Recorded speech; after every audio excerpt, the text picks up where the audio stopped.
देश के साथ साथ कानपुर का तापमान भी लगातार बढ़ता नजर आ रहा है।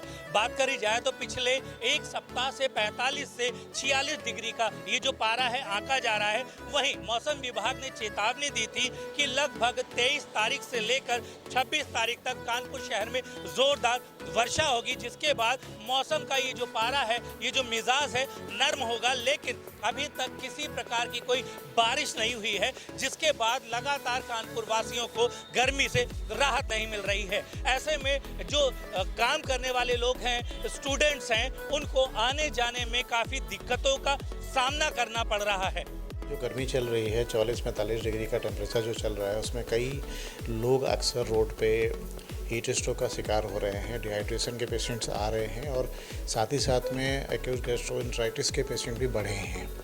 तो हीट स्ट्रोक और हीट की वजह से कई लोगों को फीवर भी इस समय आ रहा है। तो मेरी राय में है पब्लिक को कि जब भी घर से निकलें तो ढेर सारा पानी पी के निकलें, नींबू पानी, शिकंजी, ये सब चीज़ों का सेवन बढ़ाएं। साथ ही साथ तरल पदार्थ जो अब कई बार आप मार्केट में जाते हो और आपके पास पे अगर पानी का नहीं है तो नारियल पानी मिलता है या पैक्ड वाटर जहाँ पे भी आता है, तो उसका सेवन ज़्यादा से ज़्यादा करें। और अपने आप को अगर हाइड्रेटेड रखेंगे, सर के ऊपर कैप या अंगोछा या रुमाल कोई ऐसी चीज़ रखेंगे जिससे कि आपको के शरीर पे थोड़ी सी हीट जो है डायरेक्ट ना पड़े। हीट स्ट्रोक में सबसे ज़्यादा जो होता है, हम सब लोग को एडवाइस ही करते हैं कि आप अपना हेड सिक्योर करिए, सर के ऊपर कोई ना कोई चीज़ होनी चाहिए।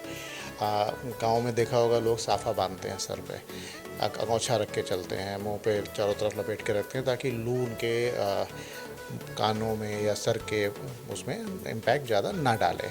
तो बेटर ये है कि आप अपने हेड को कवर करें और कम से कम कोशिश करें कि दोपहर का जो बहुत पीक आवर्स होते हैं उसमें अगर काम टाल सकते हैं, मॉर्निंग इवनिंग शिफ्ट में कर सकते हैं तो वो करें और बॉडी को हाइड्रेटेड रखें।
तो सर रिकॉर्ड तोड़ा हुआ है। हम लोग को अपने घर से निकल के जॉब के लिए जाना पड़ता है, फिर उसके बाद अपनी स्टडीज़ भी देखनी पड़ती है। लगभग पूरे दिन हम लोग का बाहर ही जाता है और उसकी वजह से गर्मी इस तरह से इस लेवल पे तापमान उसने अपना बढ़ाया हुआ है कि हम सब लोग को इतनी समस्या हो रही। मैं तो यही कहूँगी कि अगर किसी को अननेसेसरीली अननीडेडली किसी को अपने घर से नहीं निकलना चाहिए। स्पेशली जो हमारे बड़े बूढ़े हैं, बुजुर्ग हैं, एजेड हैं, उनके लिए तो बहुत ही ज़्यादा रिस्की है इस दौरान निकल। बेसिकली मैं स्टूडेंट हूँ और साथ में पार्ट टाइम जॉब भी कर रही हूँ।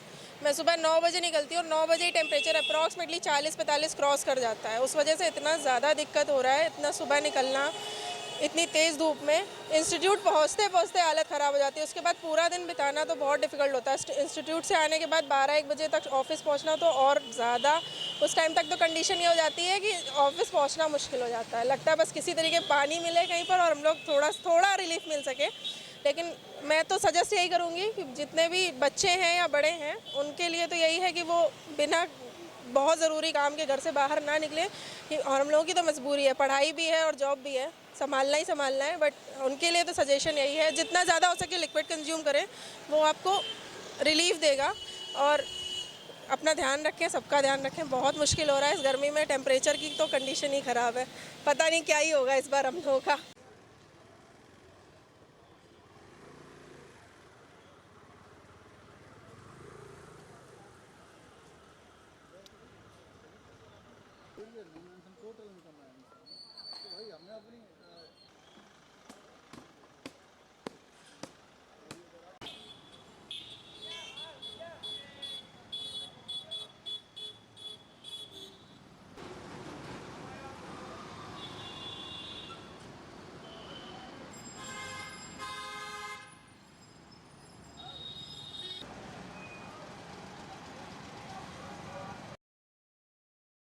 जैसा कि हम लोग देख रहे हैं पारा लगातार बढ़ता चला जा रहा है, 40 डिग्री पार हो गया है। स्कूलों में समर कैंप भी लग रहे हैं, तो जो बच्चे धूप में स्कूल जा रहे हैं उनको फुल स्लीव्स के कपड़े और टोपी लगा के जाना चाहिए।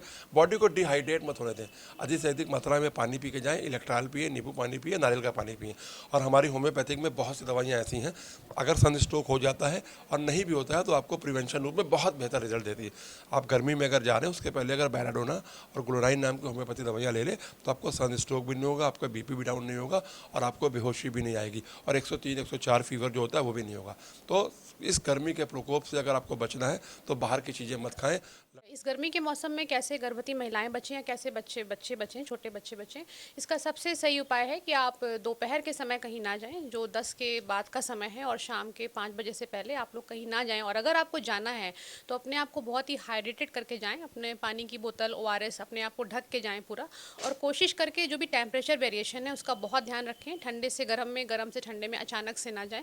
इससे आपको सनस्ट्रोक हो सकता है, आपको टैनिंग हो सकती है, आपको अचानक से बेहोशी के लक्षण आ सकते हैं। जैसे आजकल बहुत सारे वायरल फीवर के भी केसेस आ रहे हैं बच्चों में, और जो भी गर्भवती महिलाएं हैं उनको बहुत ध्यान रखना है अपने आप को पूरा पानी अच्छा से पीना है, जो भी तरल पदार्थ हैं, जो भी पेय पदार्थ हैं, बाजार के कटे फलों का बिल्कुल भी सेवन नहीं करना है, घर की चीज़ों का सेवन करना है। और खासकर जो बहुत छोटे बच्चे हैं तो अगर वो धूप में कहीं इधर उधर जाएंगे और अचानक से आपको अगर लगे कि उनको बेहोशी आ रही है, चक्कर आ रहा है, तो आप तुरंत उनको कुछ ऐसी नमक की चीज़ उनको दे सकते हैं ताकि उनका बीपी जो है मेंटेन रहे। आजकल बहुत से पेशेंट बीपी लो के भी आ रहे हैं, तो हमें बीपी को बहुत मेंटेन रखना है। और खासकर जो डायबिटिक पेशेंट हैं या जो बहुत वृद्ध जो लोग हैं उनका भी हमें ध्यान रखना है, जो वृद्ध बूढ़ी महिलाएं हैं। तो महिलाएं अपना अगर ध्यान रखेंगी तो अपनी स्किन में भी बचाव रख सकती हैं। आप जो भी बाहर जाती हैं तो सनस्क्रीन का भी प्रयोग कर सकती हैं। और मैं एक होम्योपैथिक फिजिशियन हूँ, तो होम्योपैथी में ऐसी बहुत सारी मेडिसिन हैं जो आपको सनस्ट्रोक से, टैनिंग से, या फिर जो भी आपको ये वायरल फीवर, आजकल बुखार जो हो रहे हैं ठंडे गर्म से, उनसे बहुत अच्छी रोकथाम कर सकते हैं। कानपुर से वीडियो जर्नलिस्ट रवि शर्मा के साथ सहारा समय के लिए अनुराग श्रीवास्तव।